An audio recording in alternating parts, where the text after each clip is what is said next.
Hi, my name is Mark Biernad. I'm a monetary economist, and in this video, I want to talk about the interest rate as it relates to Russia and more support for my claim that the Russian economy is collapsing and will collapse, and you can grab your popcorn. Here we go.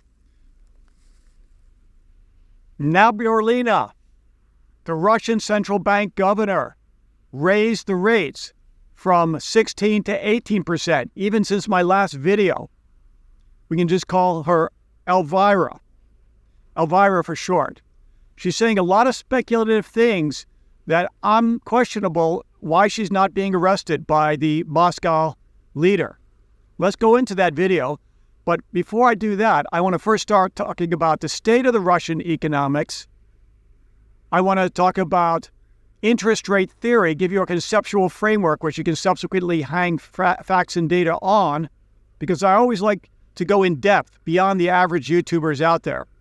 Then I want to do some causes of inflation in Russia, the real causes of inflation, and then what's really up with Russia? What are they really doing with this monetary theory and monetary ideas? It seems like the Keystone Cops. And then at last, I'm going to give you a summary. Okay, so the first thing I want to do is the state of Russia. As I discussed, Russia is like an African country economically. If you look at objective measures, in my last video, I talked about Numbrio. They rated in terms of quality of life, PPP, equal to somewhere like Kenya or Brazil. On a monetary plane, and I'm a monetary economist, the only people in the world, the only countries in the world that have interest rates as high as Russia are Congo, Nigeria, and Argentina. So this supports my claim that Russia is basically, and I'm not saying anything bad about South America or Africa, but an African country that doesn't really manage their economy very well. In fact, that's the whole point. Russia manages their economy. They treat people like cattle instead of free economics. So let's go into the theory. The theory is, and correct me if I'm wrong, I like to read books from the 1800s, rather than a lot of economists who just read the headlines and repeat, add water and repeat. And the theory is this, that the bank rate, an interest rate is a relative rate to the natural rate of interest. The bank rate, which is 18% now, the central bank rate, and for an actual loan, you may have to get 20, 21, 22, for credit cards, 28%. It should match something called the natural rate of interest, which is the expected return on capital in an economy, or as a proxy, the profit rate. We know that in Western developing economies, the profit rate is 7% fairly consistently. Russia, right now, my estimates are it has a negative profit rate. It could even be lower than zero, less than zero. What are the implications? The theory behind it is if you're going to open up a pizza shop, you're not going to ask for a 22% loan and hope to get a 1% profit. So it doesn't make sense that the central bank is raising rates this high. It's well beyond the scope of where they should raise it.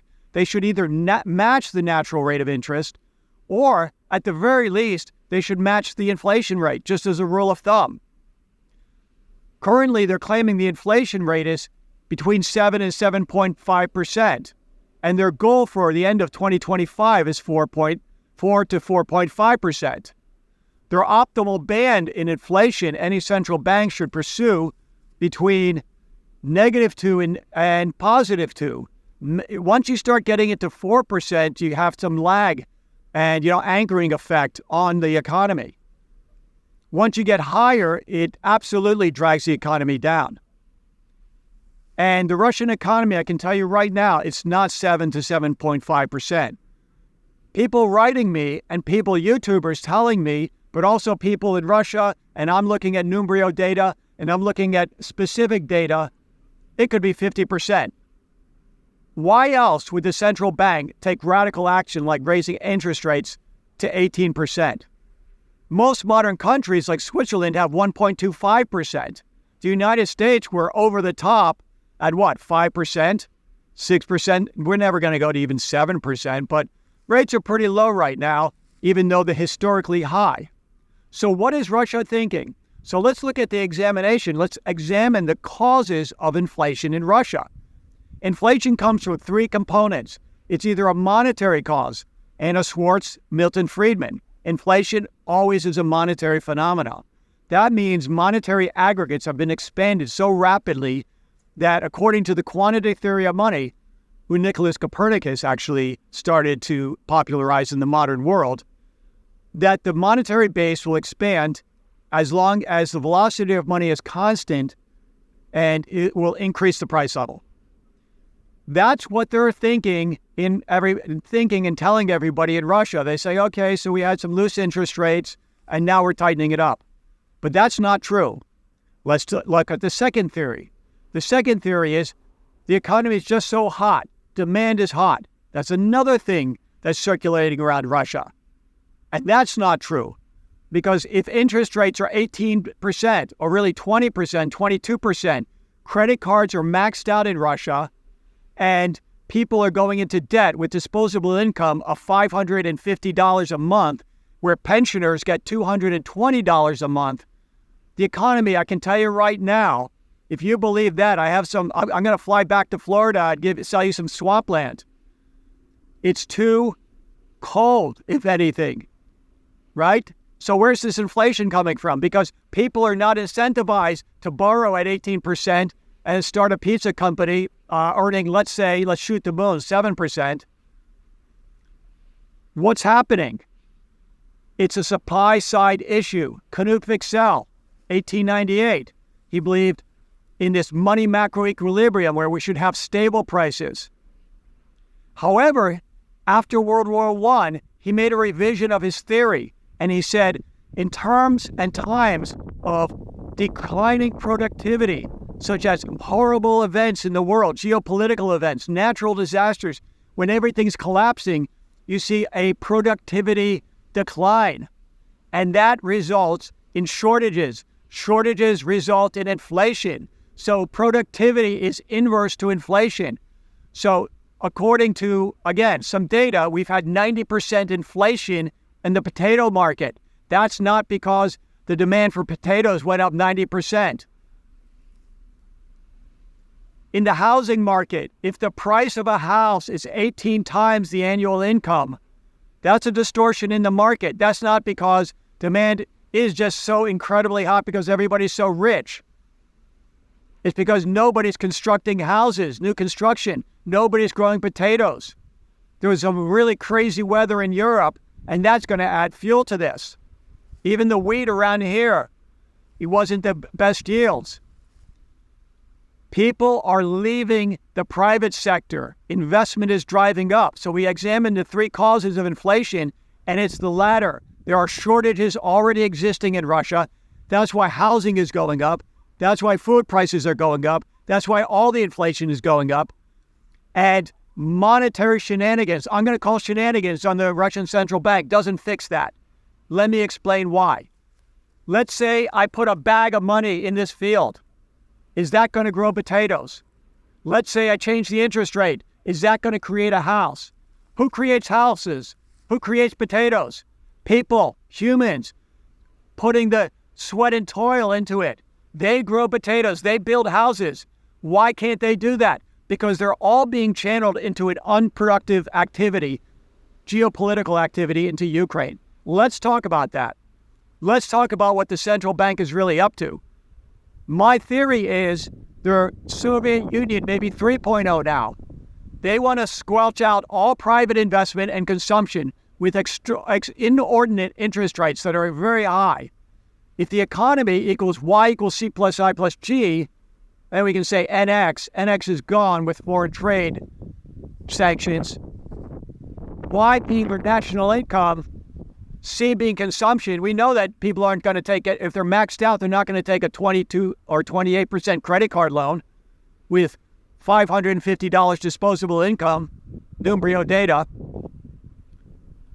Consumption is being squelched. What about investment? We know they're not going to open up a pizza shop earning 7%, 0%, negative 2% if interest rates are 20% at the bank. So if there's no C and there's no I, the only thing left is G. They're collecting all this energy again, and this is an economy that treats people like cattle and channeling it into unproductive efforts. That is what's up in this interest rate raise, because you can't control the growth of potatoes by printing more money or raising or lowering interest rates. You can't control building. Let's look at what the number one employment is in Russia. It's the military. The number two is the bureaucracy. Number three is the transportation sector. But the transportation sector is really a subset of the military because they're just moving men and materials back and forth. And number four is retail, but it's debatable if teachers are number four. So all those are not creating anything. Maybe teachers, they're not creating anything. They're not like machine tool parts. You know what machine tool parts are? They're the lifeblood of any economy. They grind, they cut, they pound metal and parts into machine tools which create. So what is the Russian economy moving? Nothing. They're moving stocks from the 1960s and 70s and 80s, which they accumulated during the Soviet Union to fight, to combat the United States and NATO. These are archaic things. They're bringing them out of their warehouses. And the word on the street is, that's depleted. So we got the military, things like the military, the bureaucracy, the police. I mean, are the police, the FSB, is that creating machine tool parts? Is that creating value? So this whole monetary scheme of raising interest rates is absurd. It's not going to do anything because it's coming from shortages which will be exacerbated as more men, materials, and women leave the normal productive workforce doing real work like growing potatoes and wheat and building buildings so you don't have 18-to-1 ratios and going to an unproductive task. These minds are being stripped. So I believe they know what's going up. They're centralizing Soviet Union's 3.0. That is the reason that the Russian economy is on par with Congo, Kenya. It's hard to believe because Russia is like a black box. You don't hear anything. My name is Mark Bernard, and I'm a monetary economist. Grab your popcorn because Russia's going down, and I'm supporting it with theory and evidence. Thank you very much. Have a great day.